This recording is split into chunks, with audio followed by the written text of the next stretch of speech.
ये 5 उंगलियां, इसको अंगूठा कहते हैं, इसे तर्जनी कहते हैं, बीच वाली को मध्यमा कहते हैं और इसे अनामिका, अंत में कनिष्ठ। तो 5 उंगलियां इस तरह से हैं: अंगुष्ठ, तर्जनी, मध्यमा और अनामिका, कनिष्ठ। इसी तरह ये 5-5 मिल करके 10 हो जाती है। 5 ज्ञानेंद्रियां, 5 कर्मेंद्रियां। अब आँख, नाक, कान, जीह्वा,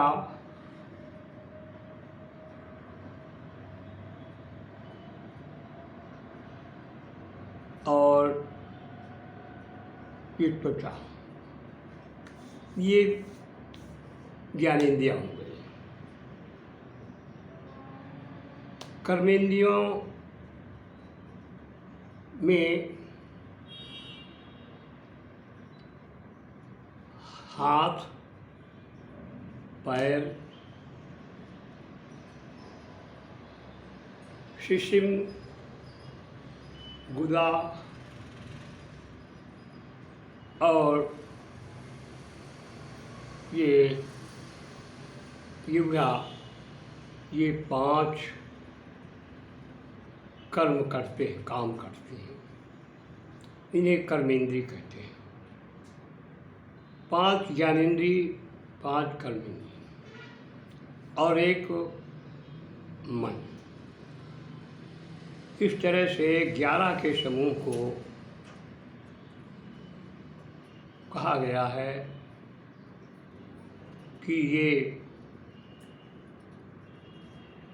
शरीर के सारे अंगों का चलायमान और क्रियात्मक कार्य होते रहते हैं। इन 11 को अपने में बस कर लेने से, अपने कब्जे में कर लेने से वो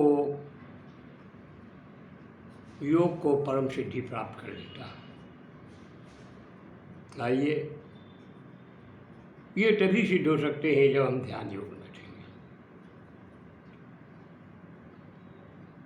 ध्यान योग के लिए ये मुद्रा ज्ञान मुद्रा है, तर्जनी और उसको दोबारा ज्ञान मुद्रा। दोनों को हम इस तरह से, दोनों हाथ को, मन हमारा चलायमान है, भागता रहता है। सबसे पहले इसको बांधने के लिए, रोकने के लिए हम इस तरह से ये गांठों में, पैरों में रख करके हथेली, तीनों उंगलियां सीधी होनी चाहिए, कभी टेढ़ी नहीं होनी चाहिए। हाँ, क्योंकि खून का दौरान सीधाई से ज़्यादा होता है, टेढ़ीपन से कम। आइए, ध्यान कहने का मतलब है मन भागा भागा फिरता है, उसके साथ नेत्र की रोशनी जो है वो भी दौड़ लगाती है। तो नेत्र की रोशनी को हमको इस आज्ञा चक्र में टिका देना है,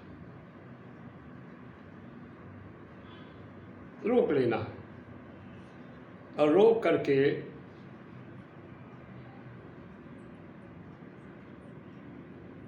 ओंठ, ये ओंठ है, आँख बंद,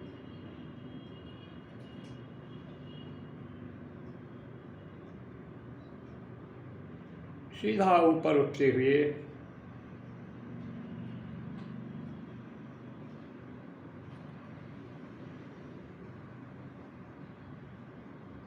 इसको जितना ही सिद्ध कर लिया जाए उतना ही कम है।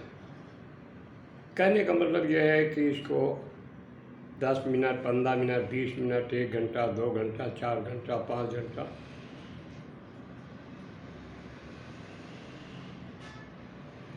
एक साथ सब साधे सदचार यही एक कहावत है, एक परमात्मा को साथ लिया जाए तो सब कुछ सिद्ध हो जाता है।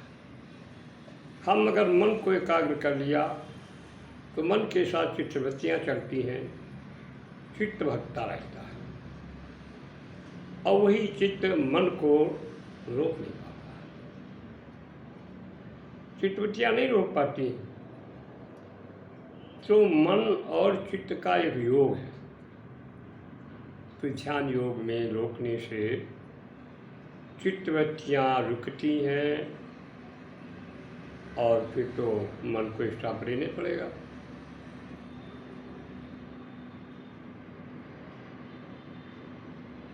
ये ध्यान योग हुआ। पेट ऊंचा करते चले जा रहे हैं, ये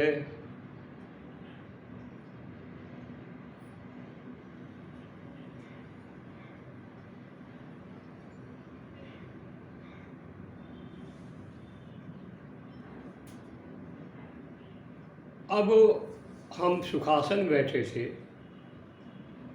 जो पद्मासन लगा सकते हैं वो पहले दोनों पैर को आगे ले जाएं, बाएं पैर को दाहिनी पर रख लें और दाएं को बाएं पर रखें। आइए, ये पद्मासन हो गया। पद्म कमल को कहते हैं। तो ये कमल का आकार में आ गए, इसमें हम ध्यान योग में बैठे हैं। ध्यान योग लगा रहे हैं, ध्यान योग में सधे हैं, रुके हैं, स्थिर है।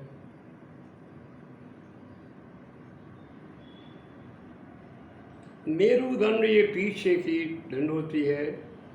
ये मेरुदंड जितना ऊंचा रखते हैं, सिर ऊंचा रखते हैं, तो गर्दन को लाभ हो रहा है, कंधों को लाभ हो रहा है, मेरुदंड को लाभ हो रहा है।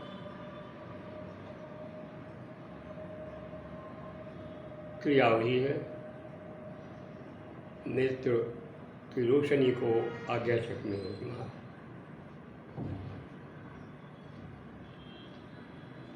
ऋषि मुनि वनस्पतियों का प्रयोग करते थे, फल फूल पत्ती खाते थे,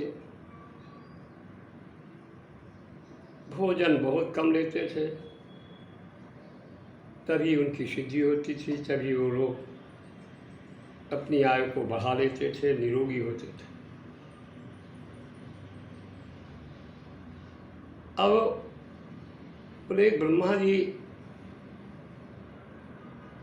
एक आसन में बैठे थे, वो पद्मासन। लेकिन यहाँ लागू होता है अपने शरीर की क्षमता के अनुसार सुखासन या पद्मासन में बैठे। दाहिना हाथ ये है, इसको हम नाभि के पास लगाते हैं, इसके ऊपर हम बायां हाथ उसके ऊपर रखते हैं, नाभि में लगा करके सिर ऊंचा उठा करके सज जाते हैं। इसका नाम ब्रह्मांजलि है। ब्रह्मा जी की अंजलि। अंजलि का मतलब यही होता है, अंजलि दोनों को जोड़ लिया जाए। इसलिए आप जितना भी ऊपर को उठेंगे, जितना उठ करके सीना तानेंगे, हृदय फेफड़े तमाम प्रकार के रोगों को लाभ मिलता है। देखिए,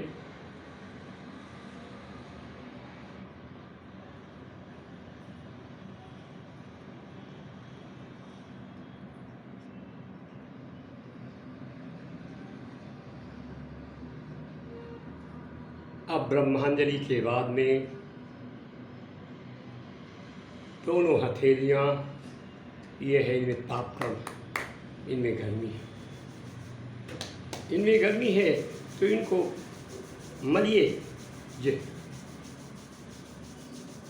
इनमें योग ऊर्जा पैदा हो जाएगी। ये योग की है, जितना मलोगे उतना ही लाभ मिलेगा। अब हम थोड़ा सा इसको रेस्ट देते हैं तो इससे शीतलता आ जाती है। ऐसे ऐसे हम करते हैं, फीस कर लेते हैं ये। अंगनर्तन की बीमारी कभी नहीं हो सकती है, ये करना चाहिए। बीमारी ही पे असर नहीं किए जा सकते हैं। तो कहने का मतलब पहले ही से बालकपन से अभ्यास करना चाहिए, जवानी में तो और ज़्यादा करना चाहिए। अंगनर्तन की बीमारियों नहीं हो सकती सर। अब आइए दोनों हाथ तो रख करके ये तनिए